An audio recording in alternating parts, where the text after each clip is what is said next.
You've got a son who, not surprisingly, is a fantastic athlete, fantastic football player.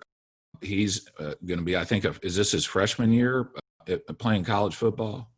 No, he's got one more year of high school. He's a Okay. senior in high school this fall there at Ridge Point. And yeah, I appreciate you saying that. He plays receiver. Yeah. Works extremely hard and loves the game. And that's my greatest gift for me. Yeah. Is that he loves the game that I love and has meant so much to me. And yeah, he just committed to Oklahoma State. He's gonna play at Oklahoma State, and they've done a great job of recruiting him. And he's going to graduate early. Nice. From high school and go in January. And nice. Stillwater, here we come. Bucky, let me ask you a couple questions about that. First of all, for people that aren't, a lot of people listening will be college football fans, but a lot of people maybe won't follow college football. And for people that don't follow college football that close, to be a wide receiver for Mike Gundy at Oklahoma State is a big deal. The Big 12 throws the ball a lot.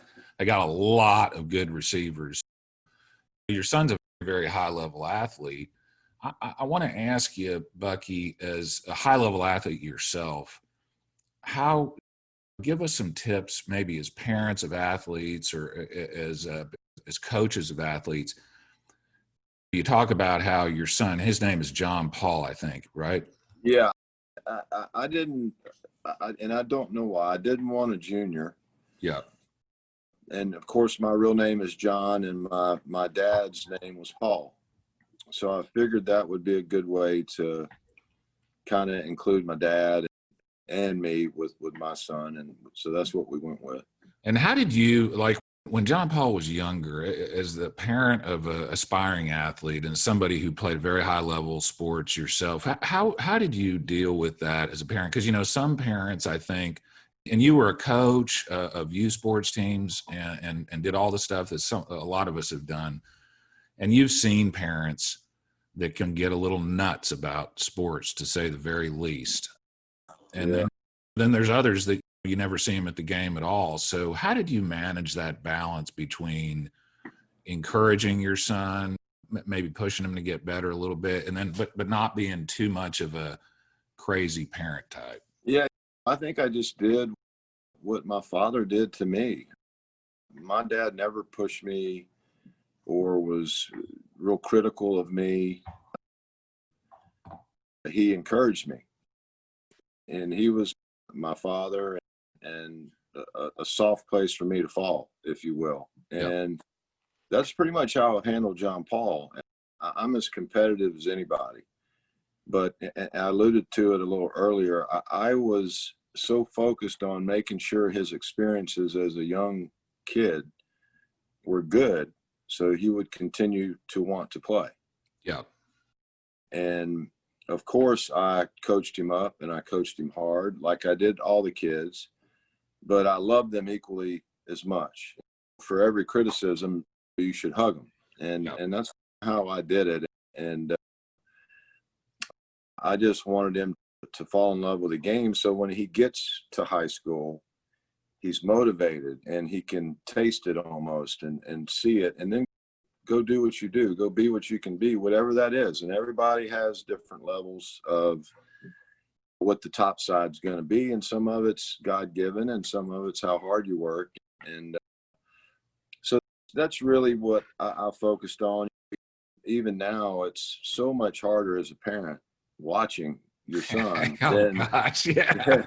You know what I mean? Oh, man, no kidding.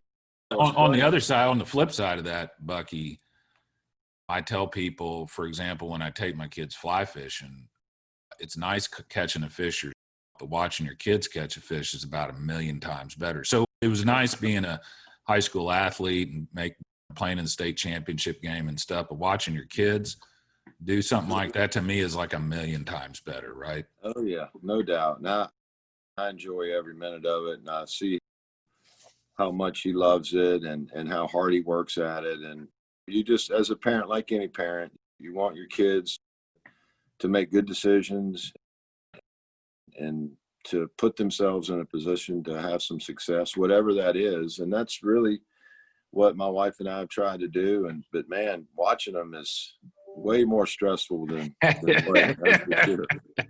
No That's doubt. for sure. My son just found out yesterday. We were talking right before the podcast. He just found out he made the varsity basketball team and at Memorial High School. That is extremely competitive. Yeah, there was only 5 juniors that made the varsity, and there's 2,000 plus students at the school. So really, I was really nervous about it, and real happy it happened. But I read this book, Bucky, years ago that really made a big impression on me, and it was called Mindset by some professor. I think her name was Carol Dweck, but it basically said there was two ways of encouraging kids. One was to say, for example, you're so talented, you've got so much talent, or you're so smart, like you're really good in math.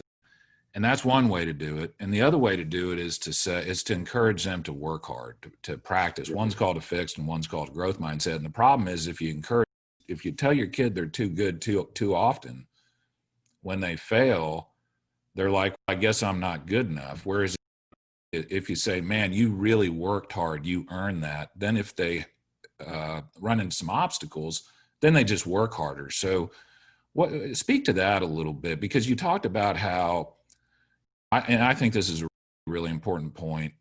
Once a kid or anybody really has a little taste of success, then the motivation becomes internal, right? It's no longer a dad or mom or coach or whoever. It's their own internal motivation. So talk a little bit about, as somebody who, and I want to talk about some of the coaches that you played for, but you played for some Hall of Fame coaches.